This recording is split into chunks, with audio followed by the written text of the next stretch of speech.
This is the story of Lumina, a curious young woman who accidentally gets transported to a strange new world when an experimental teleportation device goes awry.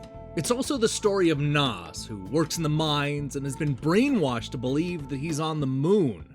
And then there's Lord Clonington, a strong man who travels by boat to become the world's greatest socialite. And don't forget about Terry, a professional thief who gets screwed over by her employer and left to rot in a jail cell. What do these four unlikely heroes have in common? They're all part of a prophecy that could spell the end of everything in the brand new game, World to the West. At first glance, this looks like an homage to games like A Link to the Past and The Minish Cap. It's an overhead adventure set in a colorful world where the four heroes work together to explore the map and find a way to defeat an evil capitalist named Tycoon. But look closer, as this is more than a simple adventure game, because the emphasis here is on puzzle solving. Lots and lots of puzzle solving. We're shown early on that all four characters have their own unique abilities and moves that'll help them traverse through the large open world. Lumina is able to do her best Mr. Shifty impression, literally teleporting between spots in a blink of an eye. Lord Clonington, on the other hand, is large and strong, able to climb and destroy the boulders laying around. And then there's Terry, who can use her scarf as a grappling hook and command the nearby animals to do her bidding. The youngest hero, Nas, is also useful, as he can fit through small passages and throw sticks of dynamite. The world is set up in such a way that the four unlikely friends will need to unite as a team to clear the path, collect the treasure, and defeat Tycoon once and for all. Exploration is made a lot easier thanks to a series of totem poles that are spread throughout the world to the west. Once you find one of these landmarks, you'll be able to warp to it at any time. The tricky part is that the totem pole will only show up for the character that finds it, and getting the other heroes to that spot will usually require a different path with a new set of obstacles. This means that the four friends won't always be working together and will be often spread throughout the area, eventually coming together to solve some of the more complicated puzzles. This is a unique take on this style of adventure game that I mostly enjoyed, though it can be frustrating and a little repetitive at times. Early on, the game is split into a series of short chapters that introduce us to each character and their unique abilities. This is easily the best part of the game, as it's focused and full of witty banter. Unfortunately, once everybody comes together and we're told what's really going on, the game starts to lose its focus and become more about looking for treasure than solving quests.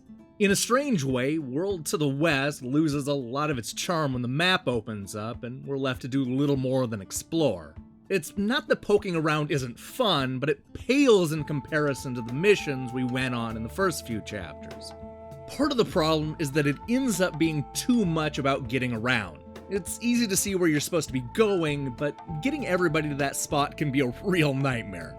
This usually involves traveling through the same areas multiple times with multiple people, each using their abilities to figure out how to solve their side of the puzzle. You'll often run into spots where only Nos can fit into, or areas that the others can't access because you need Lord Clonington to clear the way first.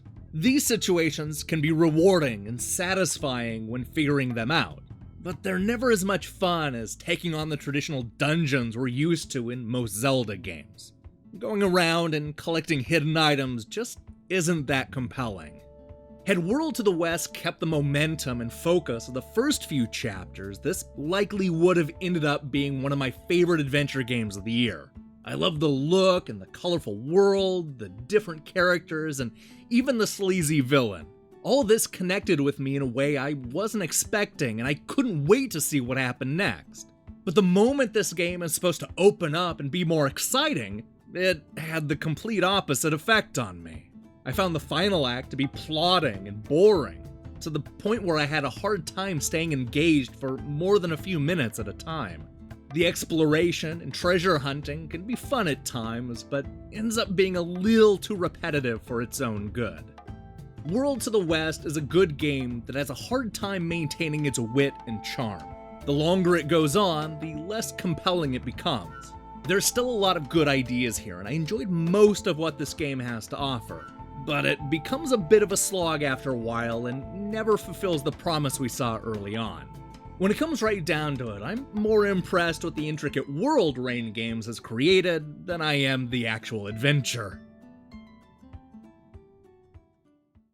Hey, thanks for watching our review. This was supposed to go up yesterday, but I ended up having major server problems with the Defunct Games website. Seems like the company that hosts this site decided to move stuff around and it left both the website and email down for the count. This ended up impacting my review request, which I'm still a little pissed about.